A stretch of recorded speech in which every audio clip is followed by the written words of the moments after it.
आज हम सीखेंगे पूर्ण संख्याओं के कुछ दिलचस्प प्रतिरूप।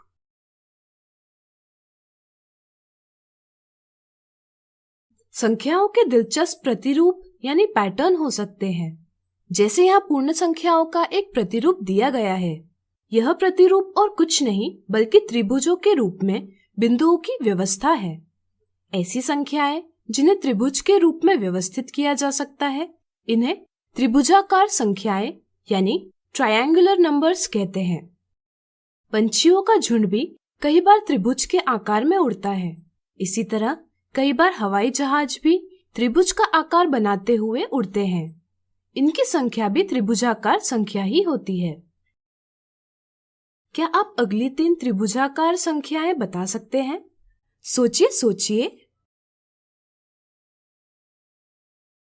आसान है।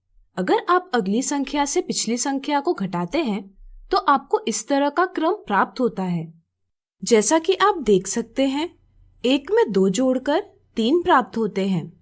इसी तरह 3 में 3 जोड़कर 6, 6 में 4 जोड़कर 10 और 10 में 5 जोड़कर 15 प्राप्त होते हैं।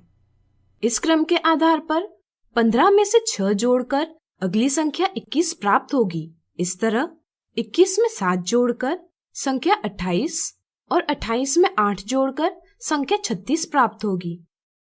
आइए एक और पैटर्न देखें। अगर हम 1, 4, 9, 16 इत्यादि संख्याओं में कोई एक संख्या लेते हैं तो इस संख्या को बिंदुओं के वर्गों यानी स्क्वायर के रूप में व्यक्त किया जा सकता है। इसलिए इन संख्याओं को वर्गाकार संख्याएं यानी स्क्वायर नंबर्स कहते हैं।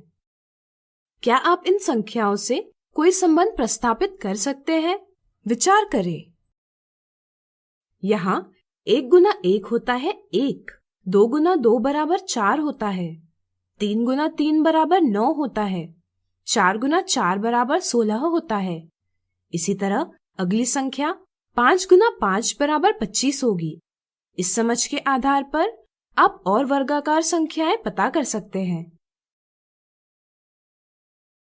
व्यवहारिक जीवन में कई बार हमें मौखिक कलन यानी वर्बल कैलकुलेशंस करना आवश्यक हो जाता है। पैटर्न की समझ से मौखिक कलन आसानी से किया जा सकता है। जैसे इस पैटर्न को देखें।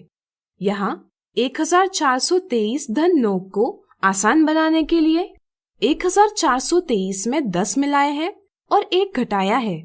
इसी तरह 1423 धन 99 को आसान बनाने के लिए 1423 में 100 मिलाए हैं और 1 घटाया है।